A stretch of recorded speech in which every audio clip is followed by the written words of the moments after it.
ละเดือน11หัวลมตองเดือน12หัวลมยาวหนาวในคิดทอดน้องย้ำสิเขาแต่บอนนอนและเป็นหนาวหอนทนอยู่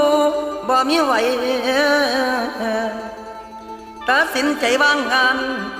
ห่วงแฟนผู้เคยเว้าไปถึงงานยามเศร้าย่อมือขึ้นบ่ายแม่และเบิ่งหน้าเศร้าคือเท่าบ่พองใสคำเดียวแม่ตอบใจตั้งใจไปละน้อมองขอกันพ่อยังสิแต่งกันเมื่อยามเศร้า